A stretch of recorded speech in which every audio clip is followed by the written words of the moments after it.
After getting walked off in Indianapolis, it's time to have the conversation. Where did the Denver Broncos fall short the most against the Colts? Did this high expectation defense suddenly get potentially exposed against a quarterback and a running back that many thought they would be able to handle? And is there a potential sleeper team that is emerging in the AFC West that we could see come to fruition even more so tonight? All things to come on today's rundown, but we have to begin with a special shout out to our friends at Denver Regenerative Medicine. Guys, if weight loss has been a struggle, it's time for something real. At Denver Regenerative Medicine, they use full-strength GLP-1 medications with doctor oversight. You can start today with a free consultation and get real results for under $300 a month. Book now at denverregen.com. And with that, we welcome in our regular season Monday guest, James Palmer, NFL insider to the stars, and certainly a friend of us here at 104.3 The Fan. James, pretty, I wouldn't say, high-flying weekend of football, but certainly some electrifying moments positively and negatively, most locally here with the extra chance at a game-winning walk-off field goal for the Indianapolis Colts and the somewhat controversial leverage penalty that was assessed, which gave Shane Steichen and company another chance. What did you make of that final sequence? I know I'm on for a long time with you here on Mondays, Richie. How much time do we have? Like, a lot went wrong, right? Like, I don't think Shane Steichen handled it very well in the way he managed the clock in that last portion. And I feel like coaches in the NFL are getting so obsessed, and I know the kickoff rule plays a part of this and where you can get the football in the short field and all of that, but so obsessed with kicking with no time on the clock and being terrified of leaving 15 seconds to the other team, and it's changing the way they're coaching. This shouldn't have been a 60-yarder if you would have, moved the football for 59 minutes and 40 seconds. Like, keep moving the football if you're them. But they settle for this, and I don't know why you put your field goal block in place for a 60-yarder for a guy that just doesn't kick 60-yarders. This isn't Brandon Aubrey. Like no. This isn't a guy that just bangs them from 65 repeatedly over and over again. Like, this isn't what he does. And that just increases your chances of getting called for a penalty like this, a penalty that doesn't get called very frequently in the league. Like, and it's weird that this has happened. I remember having I remember Dave Ziegler texting me after covering a game between the Raiders and the Chiefs where they lost in similar fashion to the Chiefs on one of these type of calls. And the Chiefs, it was just several years back, got another go at it. And he was kind of texting me going like, this is so rare. This just doesn't get called. But it's part of the game. It's you never know with certain things like this on what leeway the officiating crew is going to give you. And I do appreciate Sean's response this morning of like, that's on me. We need to be better. I shouldn't have put I like the onus he took instead of being like, we're going to talk to the league and it's behind you. It's done. You lost the game. But you honestly, and we'll get into it, you scored 28 points in Indianapolis and you tell me that's going to be the case. I would have thought that guarantees a win. He did, Sean, take ownership. He said it wasn't on Darren Rizzi, the special teams coordinator. It wasn't even on Dondre Tillman in his mind, who actually committed the infraction and the penalty there.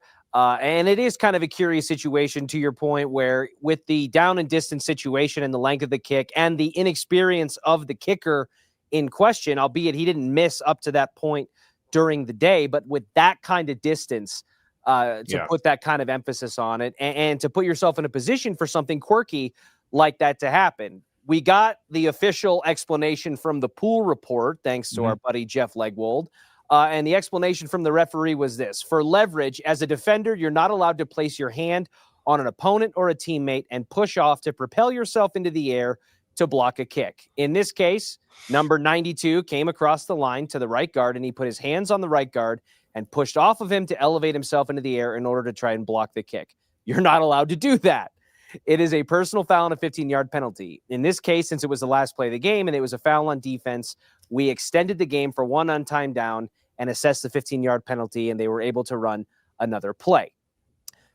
I will just say this, James, even though everything that was stated in the pool report there, and I know to some this is going to come across as, take off your orange and blue colored glasses, but it's really not, because I actually would feel, and I'm sure Colts fans in a lot of ways feel like maybe they got bailed out of one, especially with the clock management for Shane Steichen that you mentioned there. And I would say this, even if it wasn't the Broncos involved with it, it is so frustrating to me to have that moment and that penalty called with that situation in a game on the line. We talk about this in almost every major professional sport, basketball in the final seconds of a quarter or a game, football here in the final seconds. It's always, how are the referees going to inject themselves? And for a penalty, James, that you mentioned, and Dave Ziegler's clearly aware, never gets called. Little fun fact for you, it was the 51st time that a leverage penalty has been assessed in the last 15 years. Of the 3,037 games played over the span of that time, it has a 1.65% call rate. So again. Yeah. I mean, I was just thinking about this because I just know some of what Sean said. I was taping a show this morning, but the only way I can think of that you want to put your block on is that this kid doesn't have a super strong leg. He's going to have to drive the ball. Which means the trajectory of the kick is going to be much lower than normal. And so then you have a greater chance of actually blocking it because this kid's going to feel like he really needs to drive it to get it there since he usually doesn't have the leg, and he'll change the way he kicks the football. That's one of the few explanations I can give for this. I think oftentimes, and this is kind of trust me, this play, and this is the way the NFL works, was shown in every single building today. Every building across the NFL, it was shown. I know that for a certainty. And you do go, there's no way they're going to call this on a game-winning field goal, right? I can give a guy driving to the basket a little bit of a bump. They're not going to call a foul on the final play of the game. The officials' response to that always, and you saw in the pool report, they look at it very robotic. Is it a foul or is it not a foul? That's it. They like to look at not within they'll never say in a pool report within the context of the game on the final kick, we're not going to call, you know what I mean? They want to look at it very black and white. And this is one of those penalties to where some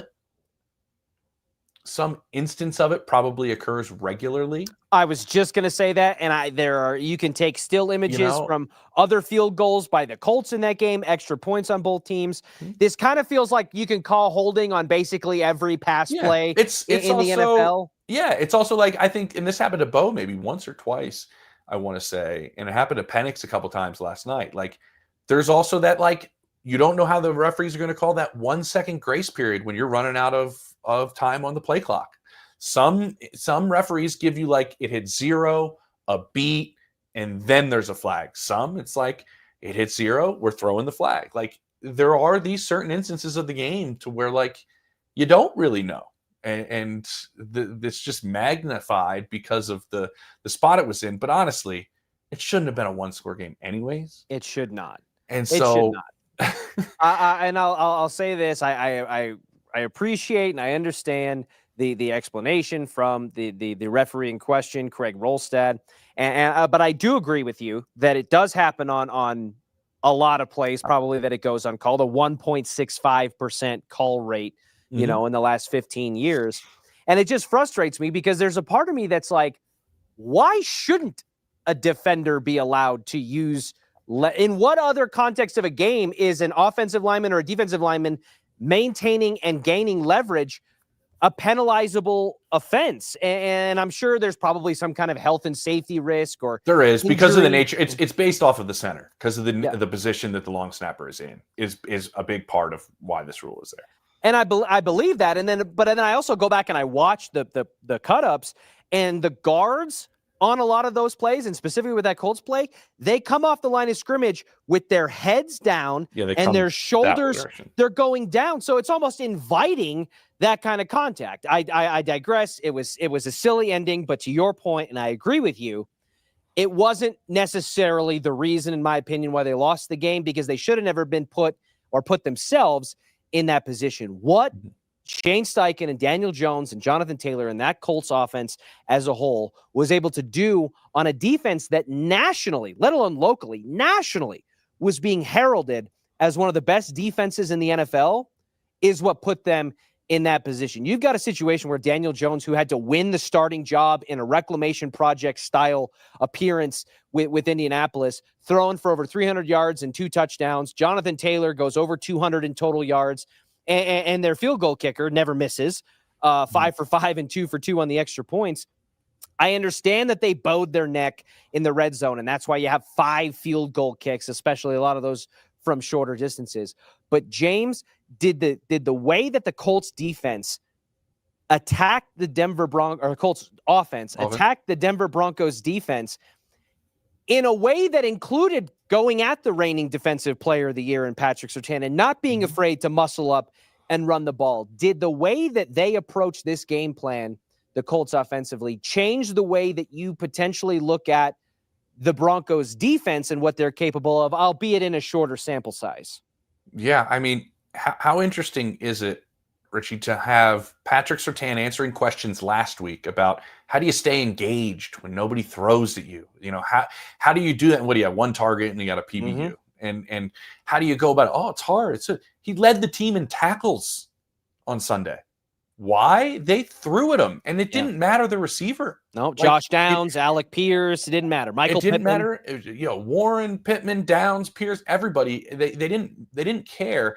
I think, to me, that showed a little bit of confidence, obviously, in your quarterback. It showed Shane Steichen was like, we're not going to cut the field in half. We're going to try to show Denver. And I don't even know if he knew that they'd complete a lot of the balls. I think he just wanted Denver to cover the entire field is probably some of the thought process there. But I think their aggressiveness was honestly really commendable. I think what stood out to me, and I'm looking at my notes from watching the game, it's like, did it feel like Daniel Jones was under pressure? He was, not to me, yeah. But it didn't feel that way. And I think it's because of the way the quarterback played. He never dropped his eyes. He never really lost his poise with the pressure, which is something that this defense hangs their hat on, right? They hang their hat on getting pressure with 5 and hopefully getting pressure with 4. But they rush 5 so frequently, you could almost say that's how they rush. And they get pressure. It didn't faze Daniel Jones one bit. And so I commend the way Daniel Jones played. I mean, I had a long conversation with Zaire Franklin this past week. And he was like, I know it's a quarterback battle and these guys came in, but there's a former top 5 pick. Like, there's every single day in practice, he throws 4 or 5 balls where you're like, whew. Like, that's a dime. That's why they call him Danny Dimes. Like he played well. I think the situation in New York was terrible, and it was terrible, and he was not good. I'm not giving him an out, but I think you found a pretty good match between play caller and quarterback. And I think what ended up happening is they're really balanced. Like, right? Like they don't. You knew Calvin Ridley was the guy. It's Calvin Ridley. That is who Cam Ward goes to. Well, you look at the game leading into this one, it was like in week 1, Jonathan Taylor had like 70 rushing yards, and Michael Pittman had 70 receiving yards, and Tyler Warren had 70 receiving yards, and they're just balanced across the board. They showed you that again. They have a bunch of and I think Jonathan Taylor's still really good back, but their pass catchers, it's like a bunch of B- pass catchers, but they all can hurt you. Like, they all can make plays. Nobody's a superstar. Sometimes that's tough. And if you got the right quarterback that can spread it around, that's a little bit tougher to defend. But this does, I think, fall. Like, it falls more on the defense because they're the unit that has that this organization hangs their hat on right now. Yeah, I think when you looked at the Titans game in week 1, it was clearly a familiar pattern to what we saw in 2024, where this defense and the hat that's hung on the backbone of this team carried them to, quote unquote, escape potentially an upset against a team that just had the number 1 overall draft pick and is learning things and developing things with Cam Ward, to where in this game, the offense looked like it was pulling its weight for the most part. You kind of talked about it at the beginning. If you had closed my eyes on Friday and said, imagine I'm going to paint you a picture of this game, the Broncos score 28 points, Bo's got 3 touchdowns. You're like, that's a win. They might win by double digits. This could be like a 28-17 game. Yeah. And it didn't pan out that way. And I just think that I don't want to say that it was necessarily the defense maybe overlooked them or fell into some of the narrative traps that we've seen with, like, oh, it's Daniel Jones. I don't think so. I don't think that that's the case. But what I will say is, I think potentially almost like in a boxing match where somebody who's a prohibitive favorite gets popped on the chin and they weren't expecting it, and then you're kind of reacting and recoiling. And I don't think that this is something that the defense can't recover from, or that they're on some kind of downward spiral. But it was kind of evident, and I think there was a level of self-awareness that came after the game. Listening to Nick Bonito talk after the game about the defensive performance and just kind of the way that it felt in those moments. He said, it's just heartbreaking. I felt like it was just a lot of mental mistakes on our end that just kept the team like that in the game. I mean, you can point to myself as well. It's just things we could all do better throughout this game, and just kind of kept boiling over and led to us losing the game today. And to your point, James, one thing that Nick Bonito mentioned that wasn't in that excerpt there about things that they struggled with was Daniel Jones's ability to manipulate, move in and out of the pocket to extend plays and allow some of those B plus receivers that you mentioned to prove that you don't have to have A's to have a good GPA. Yeah. And I think that that's something you don't have to have straight A's. Yeah, and I hope nobody thinks I'm dogging like the Colts like skill position guys. No. I think they're actually very good. I mean, some of them would be starters for Denver for sure. One of the biggest maybe underratings that happens even here locally at times is a guy like Courtland Sutton. Is Courtland Sutton an A wide receiver? No, I don't think so. But he's pretty damn good wide receiver for this Broncos team, and has been for a number of years since he was brought in here, almost quarterback proof in a sense. So I agree with you that while nobody is going to look at Josh Downs and Alec Pierce as like top tier, gotta have it, this is the focal point of our game plan defensively, they still have proven that even against a quote unquote elite defense, or a defense that has a lot of talent and a lot of high expectations, that they can get after it. And I think that's something that hopefully is going to carry the Broncos, or carry with the Broncos going forward as their schedule starts to take a little bit of a tougher turn. Yeah, I was on with the guys, in the morning on Friday, and I was talking about this Colts team. And people are around the league think the world of Shane Steichen as a play caller. Like, he's a really good play caller. He got the job because, honestly, he's a really good play caller. And there's a lot of similarities in a lot of people's minds about the way Daniel Jones plays quarterback and the way Jalen Hurts does. Honestly, they're both like sneakily more athletic than you think they are. They're both pretty physical, good in short yardage. And Mike was like, I feel like you're starting to like lean towards the Colts. And I was like, I'm just telling you that this is like not a sleep on team by any stretch. And I think part of that, when I mentioned Shane as a play caller, and part of the reason why this game maybe went the way it went, is you didn't get to see the way this offense properly operates when it was Anthony Richardson running the offense. So you didn't have a whole lot of film about really what Shane Steichen wanted to do with the right quarterback in terms of distributing the football, making the right checks at the line of scrimmage, finding different ways. And you also had one game of film about how they were going to utilize Tyler Warren, who I think Broncos fans saw pretty quickly is a borderline unicorn on the field and what he can do. You can line him up anywhere on the field. He's as physical as it comes. He's as nasty as it comes. He can still move in space for being a more bruising type tight end. He's a tough matchup, and the Broncos historically have struggled with tight ends and covering them at times. So there was like a formula for this to go in the favor of Indianapolis. I think a lot of things fell right for that. I mean, I think Daniel Jones made some big throws and some big plays, and there were some good play calls, and like Denver had some lapses that you just don't normally see. I mean, you can't not cover Jonathan Taylor on a play. You just can't do that. And so I do think, like, I'm not concerned about this defense. Can they have a bad game? Possibly. I think one of the things we do have to remember for the course of this season, though, and I was talking to some people in Philly about this, because remember, they finished the season as the number one defense in football. They almost insisted there's zero chance we'll be the number one defense in football again. Zero. They are literally saying it to their team. You know why? It is so impossible to stay at the top defensively. Yeah. There's too many variables. There's too many. It's not like offensive football. It's like turnovers. You know what I mean? Like, look at the Steelers right now, right? They led the NFL, or tied for the lead in the NFL in turnovers for us last year as a defense. They've given up almost 800 yards in 2 games. Like, that defense looks bad. Yeah. Those turnovers covered up a lot of their issues last year, and now they're getting exposed a little bit. Like, you can have, I think Denver's defense will still be good. They have too much talent to be bad. But to play at that top level year in and year out, just historically in the NFL is very, very difficult to do. I found myself, James, over the course of that game, watching the way that Tyler Warren was able to operate, watching the way that Jonathan Taylor was able to, again, have success, as he has several times that he's played the Broncos in recent history. I mean, the Broncos should thank him. I mean, he did gift wrap him a little something. He did before in the past, but he did last year, doing the infamous drop it before you cross the goal line.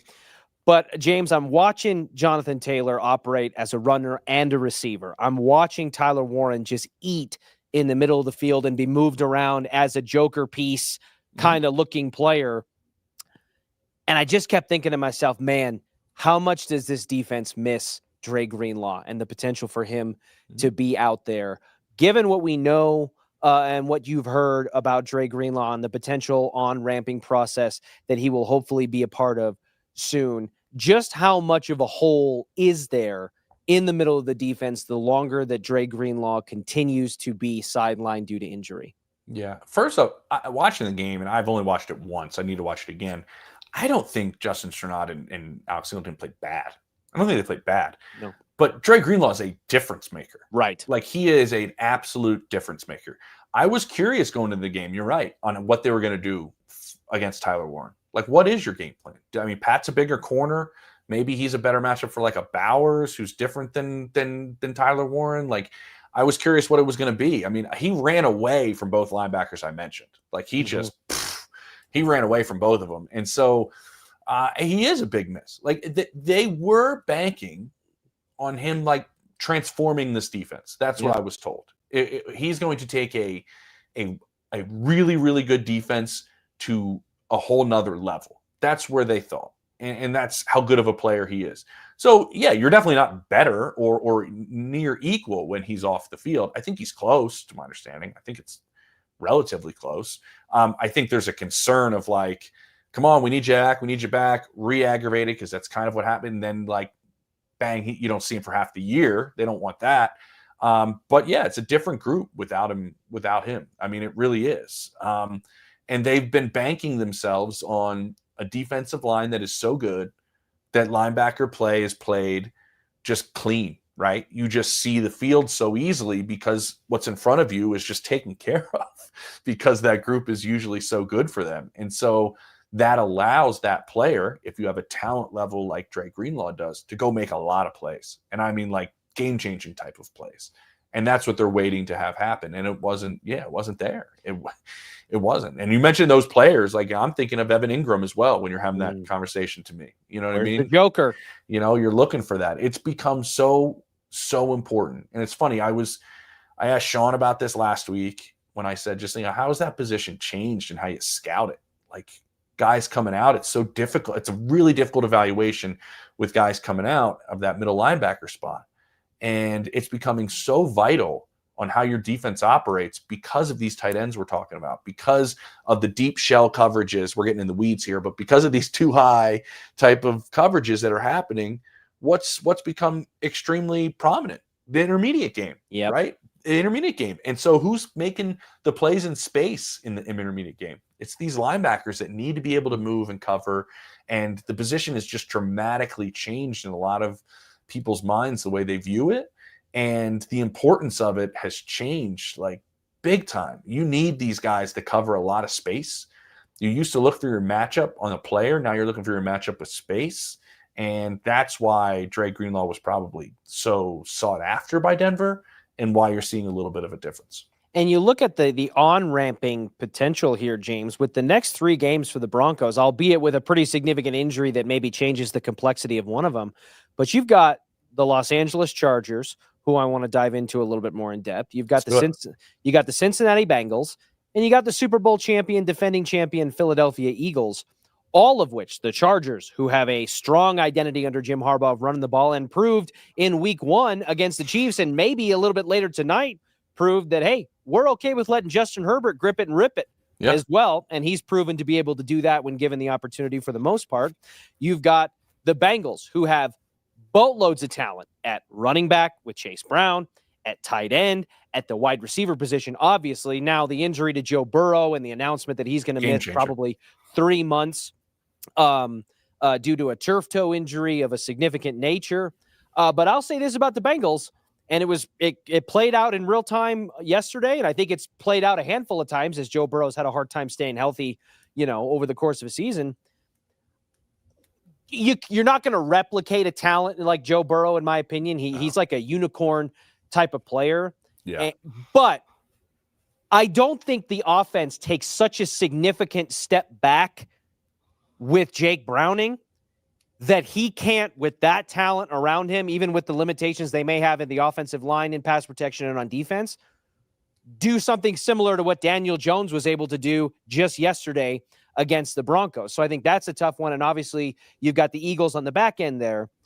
Where is a good soft spot in the next 3 weeks to bring Dre Greenlaw back, given the fact that he hasn't been able to stay healthy for the entirety of the preseason? And you've got a slate of 3 games now that should be pretty physical.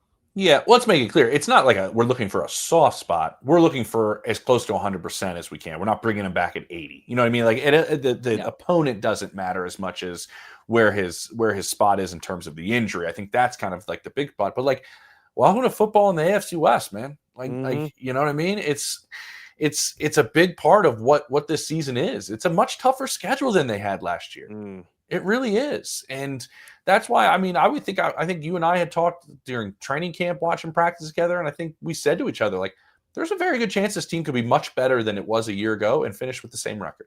Yep. Like, it's just the nature of the way the league is and the way this division is. The Raiders are nothing compared to what they were a season ago. Right.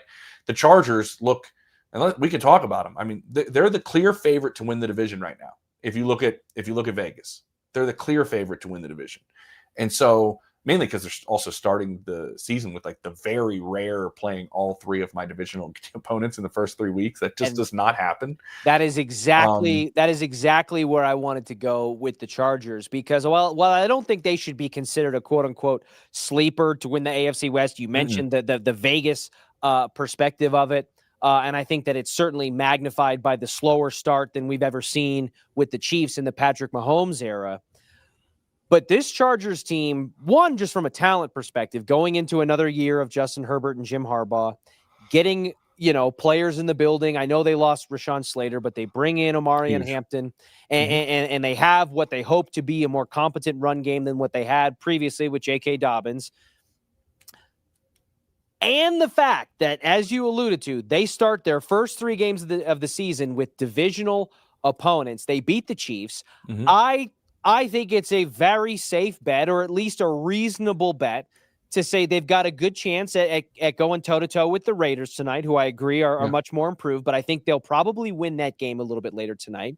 And then you're looking at a situation in week 3 where the Broncos and the Chargers tee off, and the Chargers, presumably, potentially at 2-0, have a chance to be undefeated through the first 3 weeks of the season and guarantee no less than a tie with every divisional opponent. I think this upcoming game against the Chargers has a massive implication and impact on which team is going to come out of the AFC West as the winner and which could potentially be fighting for a wild card. And it's no guarantee in my mind right now that the Chiefs are at the top, given where things stand.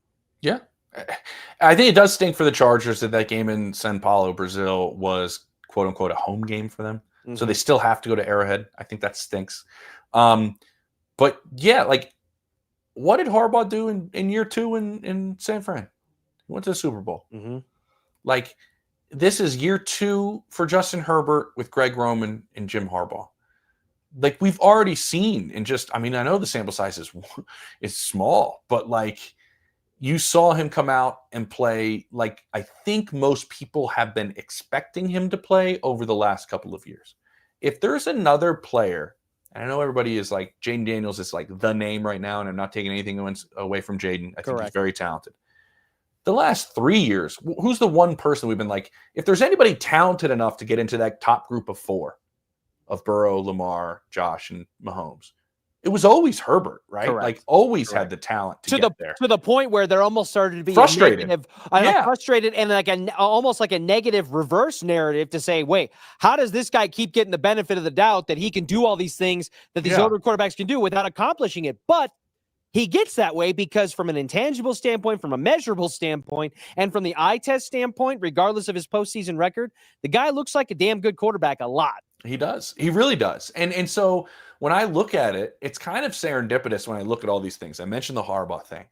Through the first 5 years of his career, there's only 2 players that have thrown for 125 or more touchdowns and have 0 playoff wins. It's Justin Herbert and it's Peyton Manning. And Peyton Manning in year 6 threw for more yards than anybody in football, won the MVP, and won 2 playoff games. Justin Herbert is entering year 6. And it's just kind of like I'm looking at these things going like, just wondering as a football fan, like, is it going to click? Is this going to be the year for him? Ladd McConkey is outstanding. They miss Rashawn Slater, certainly.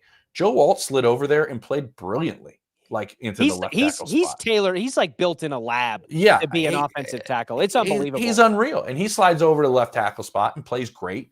I think Jesse Minter is a name that some people around the league know and very quickly will realize is a very popular head coaching candidate in some circles, running that defense that is complicated. They mix it up. It's like an entire amoeba group on the back end to confuse quarterbacks. They found a way to make Derwin James even more impactful by making him play just nickel, which is going to be fun against Brock Bowers tonight. And so, like, they have the pieces. They really do. And so I just think the scheduling anomaly that they're participating in that just doesn't come around very often is something the rest of the AFC has their eye on. The Broncos do, certainly. You can't let them jump out to this spot and everybody's going, oh, whoa. Like, it's almost like, Reggie, be almost be like everybody going like, wait, what? Like by week 10, like what's the Chargers record? Yeah. Like, whoa, okay. Like, you know what I mean? Like, it's like, can we catch up? Like, and so it's a very interesting start for the division for sure. And I think that game with Denver and the Chargers is going to be like, you're right. It could be massive. It could be absolutely massive heading into next weekend. I want to get to one more topic here before we maybe can transition to a couple of comments from the listeners. I always enjoy doing that with you, a little Q&A. But I would be remiss if I didn't touch on the report that came from Adam Schefter early in the morning before kickoffs in the 11 a.m. slate about Shedeur Sanders and the notion that he, during the draft slide that many people saw as unprecedented, as somebody who was neck and neck at one point in Vegas with Cam Ward to be the number 1 overall pick, slides all the way to the 5th round and gets drafted by the Cleveland Browns. But prior to that selection, according to Adam Schefter, the Baltimore Ravens were in place to draft Shedeur and were told by Shedeur's camp or his, maybe Shedeur himself, however it was worded, that he is not interested in going to a place where he would back up Lamar Jackson and wants to go to a place where he can start right away. Thus, the Baltimore Ravens go another direction, and he ends up in Cleveland. James, I will just say off the rip, to me, especially given the difference in dynamic between the two teams in question who happen to play in the same division, seems like such an unbelievably short-sighted decision for a guy like Shedeur Sanders, who in that moment in real time was experiencing one of the bigger draft slides that we'd ever seen. We are in the 5th round on the final day of the NFL draft.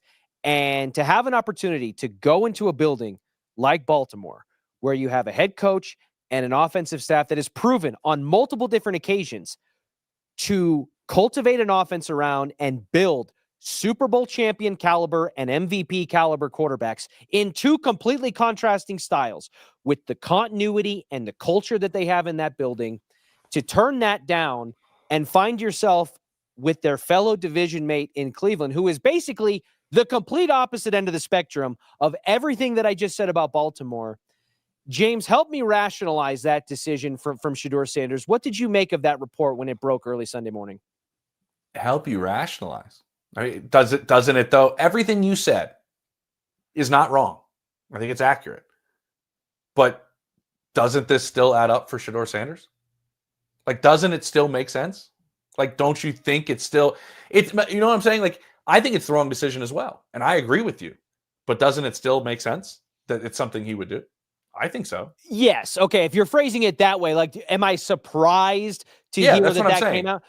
I suppose I would say no, but I'm not surprised. It just points to me of like, just a mindset shift that is so you're not talking about being a late first round pick. So that's my point. That's my point. Like, it showed me that during the slide, it still didn't change how he thought about himself as a quarterback.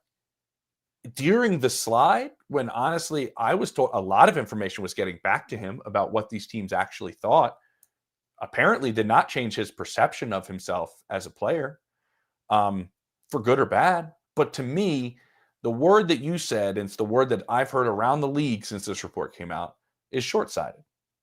You an NFL career at quarterback, you should be playing. You could be playing well into your 30s. Mm-hmm. This is a long career at that position. To think that you're in the 5th round, that you go, I still want a position to start, instead of the knock on my game has been I'm not ready to play yet. Not that I can't play. The knock is I'm not ready to play the NFL game yet. So why would you be opposed to playing behind a multiple MVP winner in an organization that when the draft rolls around, we say every year, so that's a Colts pick. I mean, that's a Ravens pick. That's a Ravens pick. It's perfect. They handle the draft so well. They develop players so well. They are run from top to bottom brilliantly. Like, they're one of the best run organizations in football. One of the best ownership groups in terms of giving your players everything they need to succeed. There's a putting green in the front of it that I love to putt on. It looks like a castle. It's a great place to go to work. But to be with a stable organization where you have one of the longest tenured head coaches in football in John Harbaugh. And it just, to me, it doesn't add up, because oftentimes you can start one place in this league and finish completely somewhere else. It is the norm more than it is the outlier. Tom Brady had a lot of backup quarterbacks during his reign in New England, and several of them went on to be starters at other teams in other areas. 100%. What is our perception around the league right now? Who did he spend time with? Oh, he was with Andy Reid. Used to have, remember Kevin Kolb getting, like, Andy Reid trading Kevin Kolb for like a 2nd round pick. He never played it down. It was just that he had been in that system. He had been with Andy for a number of years. Look at it. Guys go to quarterback rehab all the time. Oh, Zach Wilson wants to be with Sean Payton. We got Mac Jones right now with Kyle Shanahan trying to, rekindle his career. And so why not, if you're in the 5th round, want to be in one of those situations? To kind of be in the quarterback incubator, right? And grow, because nobody said you can't play. Everybody just said you got a lot of room to grow. To still not understand that is fascinating to me. And he's the 3rd string in Cleveland right now. And it took an injury for that to kind of happen. And so I think the world of Kevin Stefanski. I just think the organization is in turmoil. It's not the organization I would want to go to. Right. I think Kevin's a good coach. Yeah, no, I think that's fair. It's clearly organizationally there is some things to maybe give you pause when it comes to Cleveland, more so than it is specific elements of the coaching staff and whatnot. All right, let's get to a handful of comments here on the way out to make sure we hit everybody's interactions. And I'm sure there's plenty of venting to be done given the result of the game. So Trey, go ahead and throw it up there when you got it. Vegas odds makers. I knew this one was going to get clipped. I knew it. At a 1-point underdog going into Indy, and they lost by a point, allowing Vegas to cover the spread. James, they don't get called the experts in the desert for no reason, okay? And the house always wins isn't just a wives' tale. Yeah. So is that maybe why? Is home cooking why we got a little bit of a 1.65% call rate for leveraging? Yeah, we're going to be able to prove this, right? Yeah, this is going to be easily proven. Yes, the court of public opinion makes all rulings. Yeah, this will come out and they'll say the game was rigged, and no, it is a big part of where we are right now with the NFL. I mean, like, what happened at the end of that Penn State Villanova game? Yes. Like, it ruined everybody's life. The kid makes the greatest catch in the world in the back of the end zone. Everybody's favorite segment is Bad Beats with SVP and Stanford Steve. Like, it happens every single week. It is, as opposed to getting upset with it, I would say I love watching it. and just being like, oh my God. Like, How do they and then do I it? think about everything that's involved and how they do it. They got sources in every building, by the way. Let me take that question there and spin it forward a little bit, because you're talking about the spreads and favorites versus underdogs. I did an exercise when I filled in for Philip Lindsay on the drive about a week or so ago, and Okay. Zach and I did an exercise where we tried to guess how many games, this was going into the Titans game, how many games of the 17-game slate the Broncos were favored by. They were obviously heavy favorites, one of the heaviest favorites in the NFL against the Titans in week 1. And we went and tried to guess how many games at that point out of 17 the Broncos were favored for. Do you want to take a stab at how many that was, knowing what we know? I guess you get a freebie with the Colts game there as well. 9? It was 12, James. 12. Whoa. 12 out of the 17 games. Off the top of my head, if I'm trying to remember, they were not favored in either Chiefs game. They were not favored against the Washington Commanders. And there was a couple other ones in there. I don't remember if it was the Cowboys or the Packers that they were not favored in. But every other game, the Eagles. Okay. Every other game on the schedule, 12 out of 17, they were favored in. Does that surprise you, given what you observed during the training camp and preseason leading into the season, and just what you know about all the other teams around the league, including many that are on the Broncos schedule? Does 12 seem like it was a little high going into the season? Seemed high to me. It did. And watching camp, I mean, I was there almost every day. I think you were there every day. Like, I was going like, I know they expect some of these guys to make a jump, but I'm waiting for it. Now, we did see Troy Franklin take a leap in this last game for sure. And to me, I'm like, that's your number 2. Like, that jumped out at me. And I think that would be another one of these Sean Payton moments where he's like, see, guys, I knew who was going to be the one to make that jump. But like, I didn't see, like, I mentioned this, and now this has been stuck in my head the entire time we've been talking, like that I felt like I took a jab at the Colts pass catchers. But I'm looking at the group and I'm like, how many of them would you want them to be Cortland Sutton's complement? Like almost all of them. Yes. Over the Broncos receiving group. Like I would take Pittman, and I would take Downs as a really, really good slot player. Like he can only play in the slot, but he's a really, really good slot player. Like, you know what I mean? Like, obviously, you take Tyler Warren. I mean, of course. I'd line Tyler Warren up opposite Sutton. Yeah. That's fine. I don't need him to play inside. And so, like, I don't want to take a jab, but my point is, like, I said that about them, and I was going, like, where are we going to get the man beaters, right? That's what I always look at in this league, because honestly, like, the league is getting designed for individual success. You can scheme a lot of things, and Sean schemes a lot of things open. Andy Reid schemes a lot of things open. How many man beaters are on that Chiefs team? Like, none right now, honestly, with the injuries they have, but like none.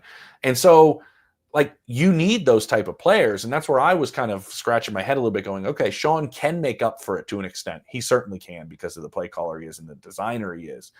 But I was going like, where are the points coming from? Now, I thought Dobbins ran well. So I think we are seeing a little bit of, a couple of things come together.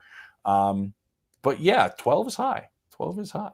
We got another one from Bob here, James. The blame goes to Vance Joseph. That is all that needs to be said. Do you think that Vance Joseph, as the leader of the defense, given the way that we've talked about the defense and how they maybe fell short in certain aspects over the course of this game, notwithstanding the extra attempt at a game-winning field goal to walk it off, does the majority of the blame for this game, in your mind, go on Vance Joseph's shoulders if you had to assign somebody? Well, the Colts punter, by the way, has not participated in the NFL yet. No, it's first time heading in into the week 3. Super Bowl. I think it's like the first time in the modern era. I mean, I know, I know the Dolphins are the Dolphins out of the gate here, but like, it's not like they only did this against the Broncos. They did it in week 1. I mean, they scored on every single possession. And so, yeah, I mean, you're supposed to, there is this aspect, and we mentioned it. You're the marquee of the 3 phases. You're the group that needs to carry this team at times, and you're the most talented, and you're paid, I believe, much higher than the other side of the ball. It's not on Vance Joseph if 2 guys can't communicate on the outside about who covers Jonathan Taylor. He could have preached that all week long. Sometimes players got to make plays. Sometimes players got to make plays, and sometimes players make the wrong decision, don't communicate properly, and an issue ends up happening. It wasn't Vance Joseph who threw the pick. wasn't Vance Joseph who spiked the ball after a massive gain. It wasn't Vance Yep. Joseph who took a face mask penalty. Who knows what that drive would have been like if all of that didn't end up happening In and you end up scoring a succession. touchdown in succession, one right after another. Mhm. That's not on Vance Joseph either. Vance Joseph's defense also made it a 60-yard field goal for a guy that can't make 60-yard field goals. Mhm. It wasn't Vance Joseph's group on the field at the end of the game. And so is this a statement you can totally say because the standard is so much higher for the defense? Of course. Like, the standard's up there for this defense. But, like, everything we said, don't take anything away from the way Daniel Jones and that group played. Like, they played well. Listen, I thought he tried to bring I think he pressured Daniel Jones like 40% of his dropbacks or something like that. And he still made plays. Like, sometimes the other guys, you just said it, like the other team makes plays. And I think their offensive line played pretty well. And so I think they just made some more plays. But here's the deal. Like, this blame can go a lot of ways with the way this game went, for sure. And the things we just mentioned on the succession of plays on that offensive drive, could have just put the game away. Yeah, I think that when you're trying to assign blame, you can start to maybe lean one more than the other, and you start to split hairs about who did what and who could have done better here or there. Yeah, I think you saw basically a complete reversal of week one, where the defense pulled their weight, the offense clearly did not, in an opportunity where they should have been, and then you can argue that the offense certainly rebounded from their week one performance, and the defense took a little bit of a step back and maybe was not fully prepared or ready for what Daniel Jones and that Colts offense were ready to bring. And that's evidenced by the fact that they didn't shy away from going at PS2 or any of these. I found that fascinating, by the way. I know we've already talked about it, but I find it very, very interesting. And then you get the whole thing tied up in a bow where you almost get a little bit of like karmic justice from the football gods, because I'm old enough to remember, James, when Will Lutz got an extra opportunity to kick a game-winning field goal in Orchard Park, New York in primetime against the Buffalo Bills because of a silly penalty. Yeah. And that allowed Sean Payton in his first year here to win a primetime game with Russell Wilson. And now the football gods give it and they take it away, and Sean Payton has to watch his team get walked off because of a penalty that almost never gets called in a situation where it would have been missed otherwise. So we got one more comment here from Tyler. The Broncos needed to put that game away in the second half, go up by 2 scores. The Broncos let them hang around, and it bit them in the end. I think that's a perfectly accurate representation of it, and especially in the NFL, where James, you know as good as anybody, the difference in talent between some of the worst teams in the NFL and some of the best isn't always as big as it seems. And if you let a team of professionals who get paid a lot of money and a lot of coaches who get paid a lot of money hang around and give them an opportunity, there's going to be opportunities and instances where they make you pay for it. And that's what happened to the Broncos. Totally. Go to the Sunday night game. In the first half of that Sunday night game between Atlanta and Minnesota, the Falcons dominated that game. And then what ends up happening? They make a mistake, and then Minnesota kicks a field goal right as time's expiring at the half. And you're like, how is this like what was it, like a 6-3 game or a 9-3 game? Yep. Like, you're like, this is, and Atlanta, luckily this time it didn't bite a team like Atlanta in the ass when they're doing it. But like, you need to put teams away. That's why red zone defense is so important. And that's why this team that had a great red zone defense a season ago is a difference maker. But like, little things matter. What were the Broncos last year? 1-6 in 1-score games last year? Correct. Yeah. Like, you got to find ways. And that part I'm a little worrisome of. Like, you know, you've got to find those ways to come out on top. That's what made the Chiefs have hung their hat on that over the last couple of years, right? Yeah. Opportunistic. Opportunistic. The other team's going to screw up, but we're not going to make a mistake. We're not going to, like, Will Lutz should make that kick. It's a 42-yarder. I mean, the Cowboys were completely comfortable. Like, make sure we run Javonte Williams, who, by the way, is having an outstanding Come on now. And I'm not gonna lie, I don't want to be mad. I just got to kind of root for the guy because he was a really nice dude and went through a horrific injury, and it's taken him multiple years to try to get back to it, and they're very happy with him there. But they were like, let's run Javonte Williams up the middle. We just need like 6 yards to make this a 64-yarder, and we're good. And Will Lutz misses a 42-yarder. Like, I wish I had that much movement on my curveball, by the way. That thing was kidding. Unreal. That was just bonkers. But that's the thing. Like, you do have to do those things. I think this was a step in the right direction offensively for Bo and company. I think Bo was in total command at times, very poised. I love when he plays on the run, by the way, and on the move, and when they move him outside the pocket. But you got to find a way to put some more points. I know you put 28 up, but towards the end of the game, you could have put the game away for sure. Absolutely. Well, James, we are going to keep monitoring it as we go along here. Obviously not the result that many here in Broncos country wanted. Certainly not the result that Sean Payton and that team wanted or maybe expected. But the NFL waits for no one, and this ship is going to keep on sailing. And like I said, and we've talked about over the course of this show, their next 3 to 5 weeks, there's not a ton of opportunities where you're going to find soft spots or gimme games, and that's just the nature of the NFL and certainly the way the schedule has fallen. So thank you for joining us as you do every Monday, and can't wait to catch up with you again next week. Yeah, let's do it again. Appreciate it. For the rest of you out there, have a great rest of your afternoon, and we will catch you at noon tomorrow for the next rundown. I do what I love what I do. Second nature to put in